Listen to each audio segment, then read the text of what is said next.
Contracorriente y como ustedes saben está conmigo Martín de Acevedo, regidor de Solidaridad Nacional, y se suma aquí al set Hernán Núñez, regidor metropolitano también, pero por diálogo vecinal. Ahora sí va a haber contrapeso porque Martín de Acevedo se ha estado despachando a su gusto. Y en fin, ahora vamos a hacer debate. ¿Me permiten? Bienvenido, Hernán. Marina, muy buenas tardes. ¿Me permiten hacer lectura de algunos tweets? Porque hemos preguntado en el Twitter cómo calificas la gestión del alcalde Luis Castañeda. Si los pueden poner en pantalla, me ayudan. Si no, los puedo leer aquí desde mi teléfono. 100% Maciceinos, así se llama, dice: pésimo, venganza y más venganza. Ojo, ahí está. Ahí está, justo, pésimo, venganza y más venganza. A ver, Carlos Miguel Maza dice, pésima, pésima y pésima. Me mandó 0. Javi Quispe dice, aprobado. No se dejó presionar por la exalcaldesa y borró los murales del Movadef. Y Javi Quispe también dice, aprueba con 17, borró murales del Movadef y no cayó en el discurso de la reforma de Villarán.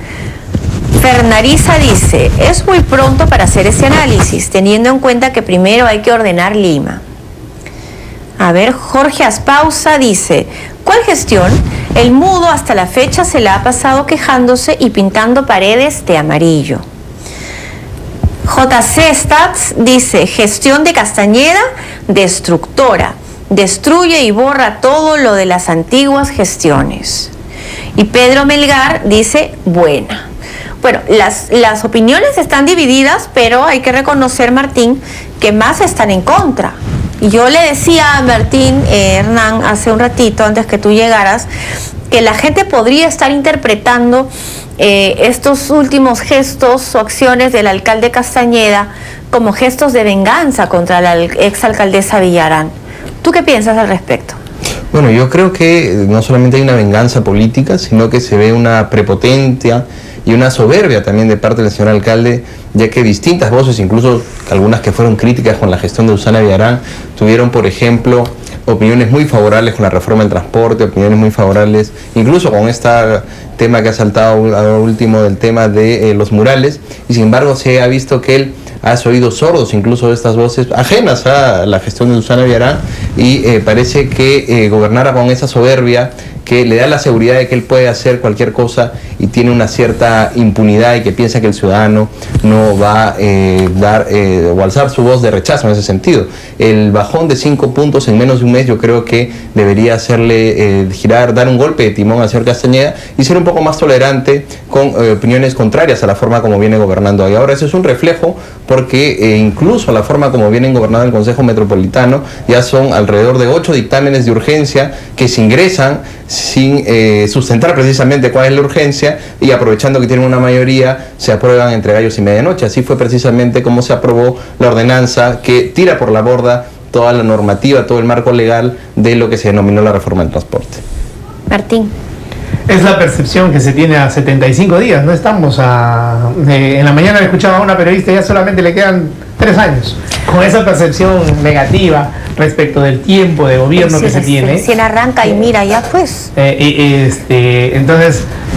¿no se está desgastando muy rápido? No vamos a conseguir mucho. El tema es que se está planificando, como te decía temprano, se está haciendo un plan integral del transporte para solucionar el principal problema de Lima. Se están tomando algunas decisiones que van a pisar callos, por ejemplo, el tema del mercado de Santa Anita que comentaba temprano. Obviamente nos dejaban con 3.000 metros de los 15.000 que tiene el mercado, con una decisión arbitraria y a última hora, cuando en efecto los comerciantes son muchos más y necesitan de una comercialización en todos los mercados de abasto de Lima Metropolitana, porque esa es la incidencia del mercado de Santa Anita. ¿Pero el mercado no venía trabajando bien? El mercado venía trabajando bien hasta que se tomó esa decisión, faltando 8 días para que termine. Ahí hay, por ejemplo, un punto de controversia, ¿no? Porque yo sabía que el mercado de Santa Anita había estado trabajando muy bien, hasta que de pronto el otro día vi una noticia de unos tomateros que querían vender sus tomates en el mercado y los comerciantes que estaban dentro no les permitían ni siquiera cuadrar y abrir los camiones. Martín de Acevedo dice que es porque se tomó una decisión a último minuto durante los últimos días del gobierno de Villarán, entre gallos y medianoche, que traspasaba la administración a una empresa privada, ¿no es cierto? 12.3 hectáreas a una empresa privada para que maneje que pertenecen al señor Samuel Dyer. Exacto. Ya, ese es un punto de controversia, porque ahora están dejando sin efecto eso y por eso es que se están dando estos problemas en el mercado. ¿Cuál es la versión de ustedes, Hernán? Eso no es real.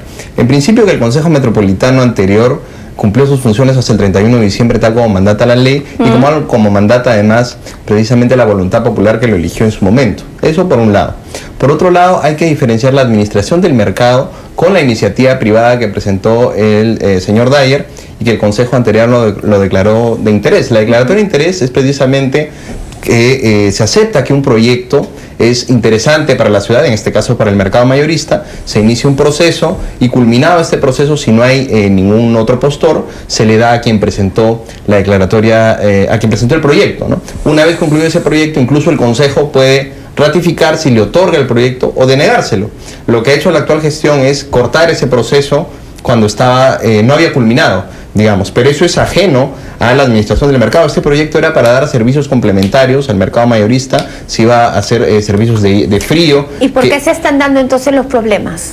Los problemas es en la práctica una decisión de la actual administración de EMSA de ingresar tomateros que venden sus productos en la parada y que incluso los mayoristas que cumplen sus labores en el centro de abastos de Santa Anita lo señalan como gente que no es mayorista formal, que ni siquiera es mayorista, que se juntan y consorcian y venden al por mayor sus productos, pero no llegan a ser individualmente cada uno de ellos mayoristas. Es por eso que se ha tenido en esos días el rechazo de los trabajadores formales mayoristas, pero también de los estibadores, que han visto que con la llegada de ellos se puede regresar precisamente a la informalidad en el mercado mayorista de Santa Anita. Lo que pasa, yo entendí a raíz de la nota que vi que en el mercado había dos sistemas de venta.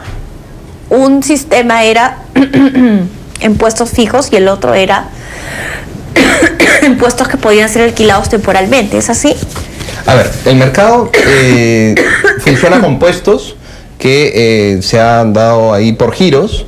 Hay una parte que se le denomina plataforma, que es un sector provisional que se deben pasar, digamos, a los nuevos pabellones como se construyeron en la gestión anterior, los llamados pabellones Belmont y los otros complementarios. La adjudicación de estos mayoristas a estos nuevos pabellones era un proceso que en todo caso le toca encarar a la actual administración, toda vez que debe realizar una especie de concurso precisamente y establecer bases y criterios concretos y transparentes para que los actuales mayoristas que están en Santa Anita puedan participar de esos pabellones. Pero lo que ha hecho en estos días es precisamente ingresar camiones ajenos al mercado y que venden sus productos actualmente en la parada. De manera que ahí la pregunta que cae madura es ¿cuál es la visión de mercado que tiene la actual administración de EMSA? No solamente está dejando ingresar a comerciantes mayoristas, sino que se ha tumbado una iniciativa privada de servicios complementarios que redunda en poder conservar mejor los alimentos en el mercado mayorista de Santa Anita, toda vez que significaba una iniciativa privada de empaquetado, de frío y que independientemente de preservar mejor la salud pública, porque preserva mejor los alimentos, iba a otorgar alrededor de 4.000 puestos de trabajo, independientemente de los que ya hay. Martín, ¿cuál es la visión del mercado? Esa justamente, de planificar y hacer un proyecto de ofertar el mercado de forma integral, de modo que todos los tipos y rubros y formas de funcionamiento y de comercialización en efecto estén expeditos para que esta atención del mercado, cada vez conforme se vayan incrementando los comerciantes que desean accesar a un puesto para comercializar como intermediarios de la gran producción que llega a Lima Metropolitana a los mercados de abasto de la capital, estén en condiciones de establecerse en forma ordenada, en forma planificada, de modo que no haya esta improvisación y falta de previsión, de pronto dejar sujeto al manejo de un privado 12.3 hectáreas de todo el mercado, que además, si se tiene en cuenta que está judicializado porque está invadido una parte de él, no se prevé de que en efecto al estar sin la posibilidad de disponer y de enajenar directamente de este bien, se está incurriendo, o se incurrió ya el 23 de diciembre cuando se tomó esta decisión en un a partir de un error administrativo, de un vicio de la voluntad, como se llama jurídicamente, una decisión equivocada. ¿Por qué razón? Porque hace que se adjudique a este señor esta iniciativa privada y él pueda ejecutar ello cuando no se puede disponer del bien, cuando el propio plan maestro del mercado no se adecuaba a la iniciativa privada y tuvo que irse, en efecto, adecuándose la administración, es decir, el Estado, a los requerimientos de este señor, hasta que finalmente, en efecto, después de que este hace su oferta, se adecuó el plan maestro, luego a 8 días de terminar la gestión, con una evidente falta de planificación, se adjudica esta posibilidad, dejando valga la precisión, a la administración de la adjudicación a última hora. ¿Con cuál sería el interés? Por la forma como se trabajaba, seguramente, sin planificación y asumiendo de que dejando de estas formas, las decisiones estas podían ser irreversibles, como es un poco el temperamento de la minoría cuando se tomó esta decisión, ¿no? Porque el asunto era bien claro. ¿Somos la autoridad competente para dejar sin efecto esta decisión? Sí. El capricho de que no querían que decidan cosas en los últimos días porque ya se iban. No, sobre todo que no se decidan mal. Para que luego el mercado no colapse en la comercialización, para que luego el mercado no quede diminuto en la administración de ENSA, para que luego el mercado en efecto sirva para Lima Metropolitana, que cada vez va a ir requiriendo y demandando más de este tipo de productos y de su distribución en todos los mercados de abastos de la capital. Tenemos una llamada, vamos a atenderla. Hola. Sí, aló, buenas tardes. ¿Qué tal? ¿Cuál es tu nombre? José Carrillo. Jorge. Soy uno de los José Carrillo. Soy ¿Qué tal, uno de los Jorge? productores de tomate de Mala, los maleños. Solo para decirle al regidor que los camioneros que llegan con tomate no son mayoristas, sí, son productores. ¿Ya? Porque si dicen que los mayoristas que tienen puestos son productores, entonces que traigan su tomate y vendan. Mire, señorita, para el tomate que llega, para bajarle el camión al suelo para que los compradores puedan llevar, los estibadores quieren cobrar 80, 100 soles solo para bajar. Son 3, 4 estibadores que suben, son como 400 soles que se nos va solo para bajar el tomate. Ahora, llevar... Visiones del mercado, pues, ¿no? Sí. Ahora, trasladar el cajón al puesto, el mayorista quiere cobrar 5 soles por cajón de comisión. O sea, ¿qué dinero vamos a llevar a la chacra para pagar a nuestra gente? Los insecticidas, los abonos.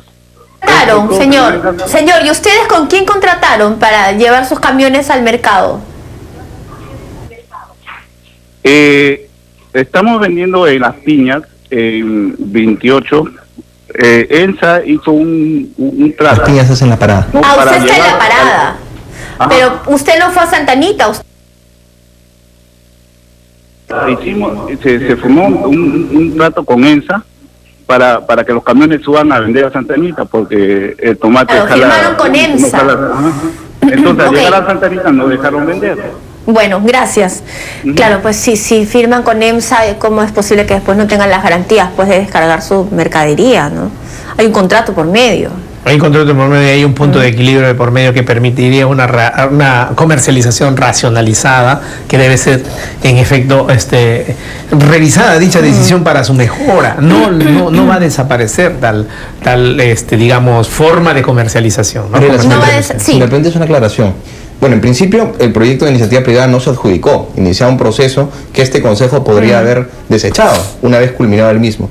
Y lo que ha ratificado la llamada anterior es precisamente lo que venimos diciendo. EMSA lo que está diciendo, y lo acaba de corroborar la persona que ha llamado, está firmando contratos con personas ajenas al mercado y que venden sus productos en la parada. Si eso es planificación para los voceros de solidaridad, es una forma de entender el mercado. Lo que nosotros creemos es que están volviendo a generar precisamente ese criterio de informalidad con el cual se manejaba el excentro de abastos. Y de nada sirve tener un modelo de informalidad con una infraestructura moderna, cuando el esquema es lo que precisamente se debe preservar. Ya, bueno. Dejemos el tema de Santa Anita, si les parece, y entremos al tema de los murales, que ha traído mucha controversia. A ver, ¿cuál es la visión de la municipalidad Clarísima. La versión oficial. Clarísima, ¿no? La UNESCO en 1991 declara Patrimonio Cultural de la Humanidad al centro histórico y en 1994 obliga a la municipalidad a sacar una ordenanza, la 062, que establece 23 tipos de colores que deben ser usados en el centro histórico. Y consecuentemente genera una especie de protocolo de cumplimiento para efectos de que anualmente uno pueda informar a la UNESCO, mantenga este calificativo de Patrimonio Cultural de la Humanidad y en contraparte de ello recibe en efecto, aparte del calificativo, la posibilidad de un financiamiento y de la manutención del centro histórico como Patrimonio Cultural de la Humanidad, sin permitir tipos de intervencionismos que vayan contra el ornato, contra la arquitectura y contra los parámetros urbanísticos y edificatorios que pueda tener el centro histórico, obligados por la UNESCO para efectos de conservar dicha categoría. Entonces, si eso se distorsiona porque se hace la planificación, la posibilidad, perdón, de que digamos, ya entramos a una etapa, ¿no? A otra parte, a otro nivel, a una... O sea, no se puede hacer murales en Lima. En el centro histórico declarado Patrimonio Cultural de la Humanidad, no, Mariela. Según los cánones de la UNESCO. Exacto. Y de la propia ordenanza que Lima Metropolitana. ¿Y cómo así los hizo Susana Villarán? Porque desacató esa ordenanza y sencillamente se implementaron, y lo que se está volviendo a hacer es, a propósito de que la UNESCO nos ha hecho conocer de que en efecto esa es la ordenanza, esa es la declaratoria, hay que preservarla, es que lo que se está haciendo es recuperar esas paredes, y sin perjuicio de que a nosotros nos puede, como arte que es, y lo decíamos temprano, nos puede gustar o no un determinado tipo o calidad o forma o modo o vistosidad de uno de los 60 y tantos murales que se han hecho. Pero ese ya es un tema de gusto, no va a haber unanimidad en el arte, no hay unanimidad. Tú dices que una cosa es que nos guste o que no nos guste y otra cosa es que no se permite. Respecto de su ubicación, ¿es cierto? Ver, en el centro histórico eso es rígido y eso no está permitido. ¿En cuánto espacio? ¿En cuántas manzanas? En todo lo que está declarado en el centro histórico Patrimonio Cultural de la Humanidad, que abarca aproximadamente, si no me equivoco, 742 manzanas el centro histórico. Son 742 manzanas que se conoce además con un plano aprobado como tal con la ordenanza 062 de 1994. Hernán, 742 manzanas que según el alcalde Castañeda y sus regidores son intocables y que ustedes han intervenido con murales de manera inapropiada porque no se podía. ¿Cuál es la versión de ustedes? A ver, lo que mandata la UNESCO es la preservación del patrimonio cultural. Ajá. Donde se han realizado las pintas, evidentemente no es patrimonio cultural, no es una casona, no es un balcón, no es una iglesia. Pero lo que dice Martín es que en 746 ¿no? cuadras a la redonda no se puede hacer pintas, ni grafitis, dentro ni de lo que está declarado Patrimonio Cultural de la Humanidad. Para preservar precisamente el patrimonio cultural. Ahora, esta ordenanza de los 20 y tantos colores, entiendo que nunca se reglamentó, incluso nunca se especificaron qué tipo de colores eran. Hay un vacío en todo caso. Estaba el amarillo. En la norma. El amarillo no, hay unos pantones ahí, no sé qué tonalidad de amarillo hay, pero bueno, hay una interpretación de la actual gestión con un determinado color de amarillo. Pero habría que preguntarnos si es que, por ejemplo, no están prohibidos ciertos colores, si el puente de Rayitos de Sol, que está a la espalda del Palacio de Gobierno, sí va acorde con la arquitectura y la visión de preservación histórica del centro histórico, cuando evidentemente rompe más bien con esas luces discotequeras que hizo en su segunda gestión el señor Castañeda Locio, y que de noche se pueden ver un sinfín de colores en ese puente, si es que eso más bien no atenta más que un mural el esquema del patrimonio histórico. Yo creo que sí, yo creo que evidentemente no hay una unanimidad en el tema del arte, pero sí me llama la atención cómo han ido cambiando los motivos de la actual gestión cuando se han hablado del tema de los murales. Primero dijeron que no los estaban borrando, después salió el mismo alcalde Castañeda a decir sí los estamos borrando. Después han dicho que sale el tema de la UNESCO. Entonces son tres criterios, tres explicaciones distintas para un solo tema. Y yo creo que evidentemente lo que está detrás acá es borrar literalmente todo vestigio, todo rastro de la gestión anterior. Martín. No hay tal cosa. ¿No? Lo que hay es, en efecto, tratar de que estos murales no estén dentro del patrimonio cultural, dentro de lo que está declarado patrimonio cultural de la humanidad. ¿Pero qué cosa es lo que dice la ordenanza de la UNESCO? Porque según Hernán... No, sí. La ordenanza es de Lima, la declaratoria es de la UNESCO. La ordenanza la declaratoria de UNESCO, ¿qué es lo que dice? O sea, que no se puede intervenir en ninguna pared. El ornato. O que no se puede intervenir las paredes de los edificios considerados monumentos históricos. No se puede intervenir en absoluto con tal rigidez el ornato, la arquitectura, los parámetros urbanísticos y edificatorios, los colores son 23 tipos de pantones, creo que le llaman, creo que es la palabra técnica. O sea, no puede haber arte urbano en esas que no 700 vaya cuadras. adecuado a la declaración de Patrimonio Cultural de la Humanidad y de esta ordenanza. Tanto así que uno, por ejemplo, quiere hacer una galería o un colegio en el centro de Lima y se le puede ocurrir y el proyecto puede ser muy vistoso y muy bonito, sencillamente no se puede. ¿Por qué? Porque hay monumentos históricos por todos lados y por todas partes de la ciudad que tienen que tener la visibilidad suficiente, el nivel, la proyección, la figura misma, guardar la dinámica con lo que ha llevado a cabo esta declaración a través de una especie de protocolo que precisa bajo qué condiciones únicamente se podrían intervenir en el centro histórico de Lima. ¿Y ustedes no sabían de eso? No, pero a ver, esos son criterios distintos. Una cosa es pintar un mural y otra cosa es hacer un edificio de 20 pisos en el pleno centro histórico, lo cual evidentemente va en contra de los parámetros urbanos. O sea, son dos cosas absolutamente distintas. Uno sí quiebra el orden del centro histórico que tiene una altura señalada, en fin, y lo otro es darle un centro histórico vivo. Si uno va por distintas ciudades de Latinoamérica, Bogotá, Santiago, que también tienen un centro histórico, va a poder apreciar murales cerca al centro histórico y a nadie... Cerca, pero no en... No, dentro del centro histórico, o sea, nadie... ¿Y son declarados patrimonios de la humanidad igual que Lima? Pues yo creo que sí, Porque parece que ese es el detalle, ¿no? No, yo creo que sí. Ese es el punto en el que todo se quiebra. No, a ver. Ahora, sí. en el tiempo que estuvo la alcaldesa Villarán y que se hicieron estos murales, ¿hubo alguna queja de la UNESCO? ¿Hubo algún reclamo de la UNESCO? ¿Alguna llamada de atención de la UNESCO por esto? Que yo tenga conocimiento, no. Y por el contrario, sí hubo un saludo de la recuperación del centro histórico que había hecho la gestión de Villarán. No olvidemos la peatonalización de algunas partes del cercado que ha valorizado precisamente parte del centro histórico. ¿Quién felicitó? Si no me equivoco, fue el Ministerio de Cultura y alguna entidad internacional, no me acuerdo si exactamente. Es verdad que el Ministerio de Cultura no se ha pronunciado sobre este tema, ¿no? Que no va a poder, pues, porque ahí está la declaración de Patrimonio Cultural de la Humanidad, ahí está la ordenanza con la rigidez del caso, ahí está el respeto de las entidades públicas que están inclusive dentro del centro histórico, respetando la imposibilidad de este tipo de modificaciones. La vez pasada el Ministerio de la Mujer quiso hacer una edificación, quiso hacer una especie de mural. No se puede intervenir en el centro histórico, pero no se puede intervenir además porque no se puede tener una cultura donde se abra de esta manera la posibilidad de pintar murales y aparezca pues gente simpatizante del Movadef o que haga publicaciones ¿Tú dices que es gente ligada al Movadef la que ha hecho un mural ahí? Pero está el señor mismo reconocido que es un simpatizante del Movadef y el Estado peruano ha venido luchando ya 25 años con este tema y algo ha debido de hacer para que estos señores que tienen otra estrategia de penetración a través del Movadef y ya se ha discutido en otros ámbitos y en otros temas sobre el terrorismo y no regresar a esas épocas, no permitirles ni un resquicio de que tengan un espacio público de la ciudad para hacer este tipo de apología de terrorismo. ¿O no?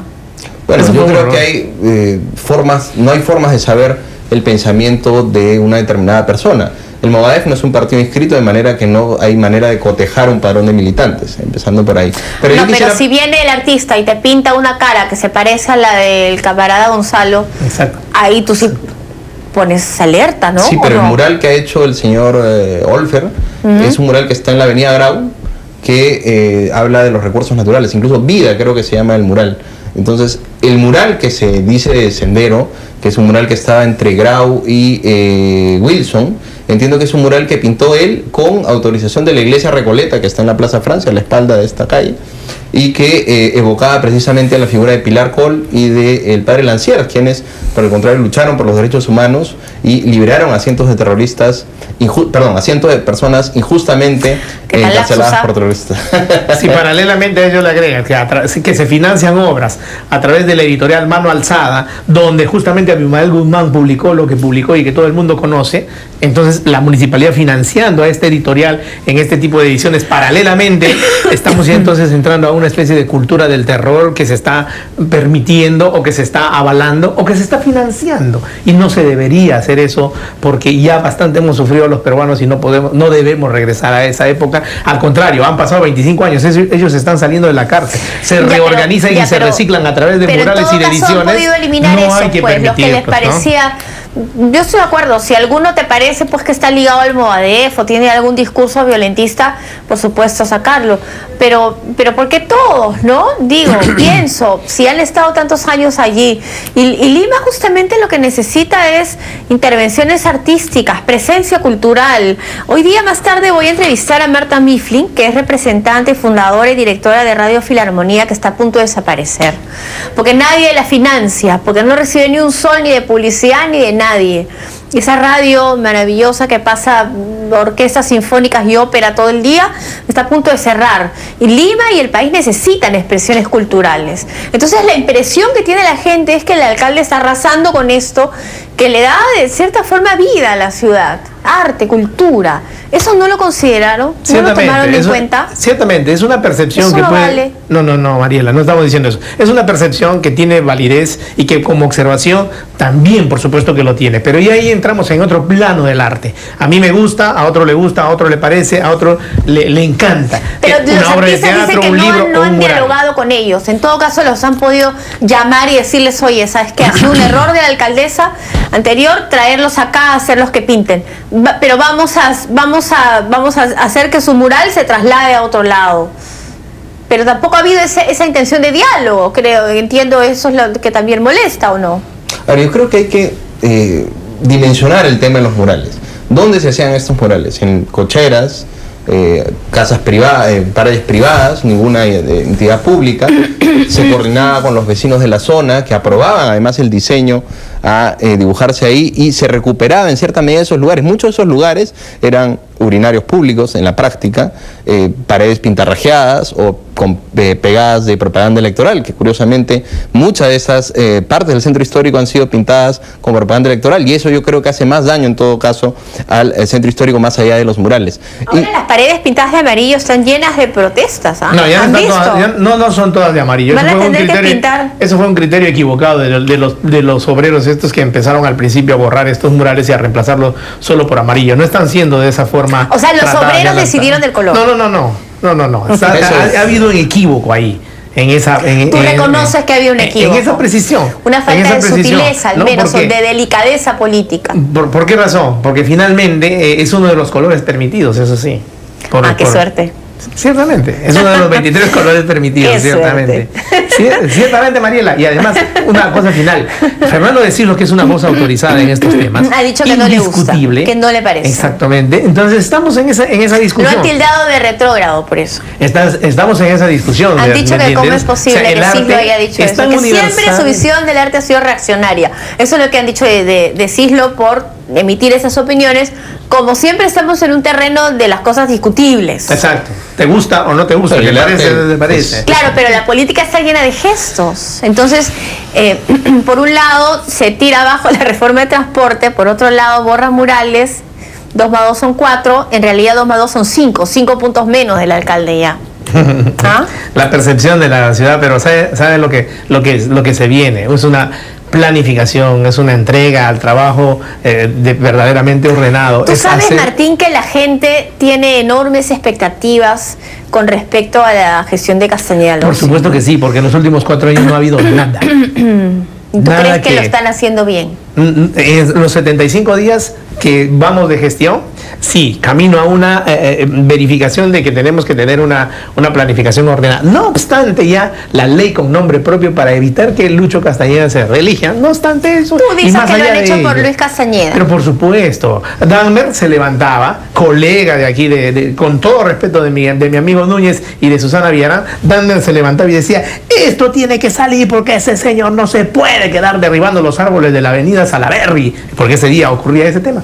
Ni era Castañeda el que derribaba los árboles de la avenida Salaberry, pero ya quería sacarle su ley con nombre propio y lo logró al final de la tarde. No hay reelección para alcaldes, no hay reelección para presidentes regionales, pero la puntería es exactamente un alcalde exitoso que ha tenido 2 periodos y va a tener seguramente 2 periodos más, con planificación, con obras, con más de 2.500 obras en sus primeros 8 años, que seguramente se iban a replicar y que se van a hacer de todas maneras hasta el último día de la última hora de estos 4 años. Recién vamos por 75 días.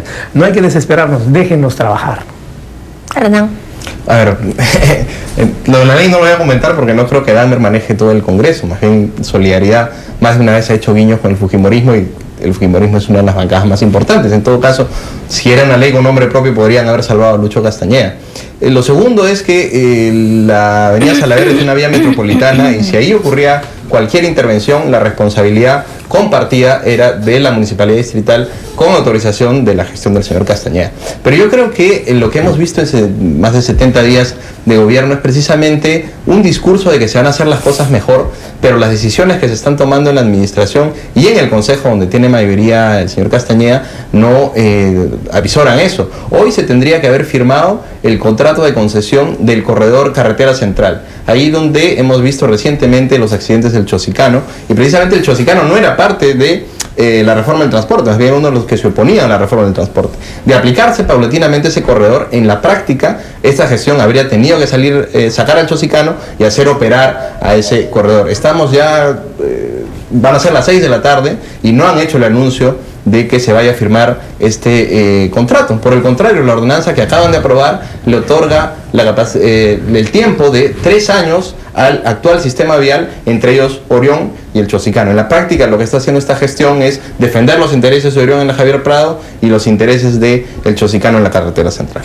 Versus una planificación y un retiro de los 16 distritos más congestionados de la metrópoli, de estas combis y de estas clúster que están... ¿De dónde se han retirado? Dime, para pasar por ahí. Perdón. Hace unos 10 días más o menos estuvieron en Javier Prado. Se hizo todo este trabajo de toda una mañana. Esto es un proceso que paralelamente a estar estudiando dónde es mayor incidencia de irregularidad, dónde es la mayor incidencia de informales, dónde es la mayor incidencia de que esto todavía tiene invadida la ciudad con gente irregular, informal, que genera el caos que todos lo conocemos, van a ir progresivamente siendo retirados y siendo también adicionalmente sujetos a un bono de chatarreo que no se ha hecho en los últimos 10 años tampoco. No, nada de chatarreo, absolutamente nada de chatarreo. Y todo eso va a ser planificado pero tú dices, todo eso va a ser planificado, o sea, y se prolonga 3 años más el contrato. O sea que... En ese lapso no puede ser de la noche a la mañana porque no hay una varita mágica, son 375,000 unidades aproximadamente pero ya había empezado, en cuestión, ¿no? La idea es que ya había empezado, bien, mal, más o menos, terriblemente, es cuestión de discutirlo con también. Observaciones de la Contraloría, del Ministerio de Economía y Finanzas. De acuerdo contigo, de repente había empezado mal, pero ya había empezado. El mensaje que le están dando a los transportistas y informales es: nunca se van a ir, porque si vino una alcaldesa que los intentó sacar, estuvieron fuera unos meses y luego regresó otro alcalde que los hizo volver. Que tiene principio de autoridad y que los va a poner en orden y en vereda. El principio de autoridad, en este caso, no se ha ejercido, pues, porque llega la autoridad nueva y les dice regresen. ¿Qué puede interpretar un...? No les ha dicho en ningún momento, ¿no? Es más, ha dicho, no tengo pacto con ninguno de ellos. Se me ha indilgado, pero nunca han sacado un solo documento. Una cosa es lo que dices y otra cosa es la que haces. Guerra García, el señor Rey, un montón, ¿no? O sea, pacto con Orión.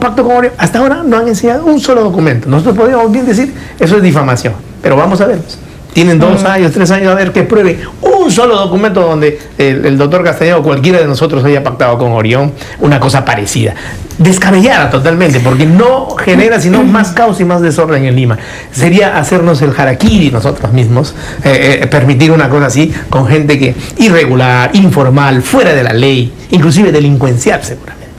Esa gente progresivamente y paulatinamente va a tener que retirarse de las vías de la ciudad si no se adecúa a este plan de sistema y de transporte metropolitano planificado. Queremos conocer el plan. A ver, Hernán. Sí, a ver, yo lo veo como un documento, pero hay que recordar que en la revocatoria Rao, que se oponía a la reforma del transporte y promovió los 11, 14 paros que tuvo la gestión anterior, aparecía como vocero de la revocatoria junto a la actual teniente alcaldesa, la señora Patricia Juárez. Empezando la actual administración, se condenaron alrededor de 50.000 papeletas a empresas que aún desconocemos quiénes son. Suponemos que es Orión, suponemos que es el Chosicano, suponemos que es las distintas empresas que precisamente estaban en contra de la implementación de los corredores. Pero acá se habla de una planificación que no hay. Lo que ha aprobado la ordenanza con el voto de Martín es que el único requisito que va a tener ahora la municipalidad es pedirle a las empresas, no lo establece la municipalidad, les va a pedir a las empresas cuál es su frecuencia de pasajeros. Y con eso, supuestamente, va a reordenar el tema del transporte en Lima, pero por mientras le ha dado la autorización para que se mantenga el actual sistema de transporte público durante 3 años, es decir, hasta culminar el mandato del señor Castañeda, ¿no? De manera que yo creo que hay que decir las cosas claras. Si el sistema actual de transporte público es la visión de transporte que tienen ellos, que lo digan con todas sus letras, pero que no digan lo que hemos aprobado es el retiro de combis y vamos a reemplazar las cúster, cuando esas ordenanzas las aprobó el Consejo anterior, la denominada ordenanza de retiro de combis precisamente, y la llamada ordenanza de bus patrón, que reemplazaba combis y cústers por buses de mayor capacidad. Muy bien. Bueno, yo les agradezco a ambos. Lo que se llama el COSAC, ¿no? Que también se inició con Castañeda en el 2006 y que nunca se van a poner de acuerdo. ¿No? Nunca van a ser amigos. Ustedes no, digo las bancadas, ¿no? Nunca se van a reconciliar. Yo creo que sí, muchas cosas también se vota en forma digamos unánime, no hay ese problema. ¿Qué cosa? El feriado no laborable. No, lo que pasa es que los regidores la dieta. Eso será lo único que están de acuerdo, porque por lo demás viene, por ejemplo, la Semana Santa, grandes actividades, ¿no? Ahí hora de reconciliación, hora de amistad y de ver, por último, todos somos parte del problema. Lima necesita que se pongan de acuerdo. Cierto. Sí, es cierto. Y yo creo que precisamente los limeños esperaban la continuidad y la mejora de algunas políticas públicas, independientemente de quién las realice, ¿no? Yo creo que hay una visión de ciudad que la gente espera continuidad. Independientemente de la autoridad que ocupe el sillón municipal. Y van a mejorar, y no les quepa la menor duda. Recién tenemos 75 días, nos falta 3 años y medio y un poquito más por delante, y lo vamos a hacer, porque Lima lo necesita. Muchísimas gracias, Martín de Acevedo, muchísimas gracias, Hernán Núñez, por debatir aquí, además con altura y con inteligencia. Gracias por venir. Gracias a ti, Mariela. Gracias por venir ambos. Hacemos una pausa.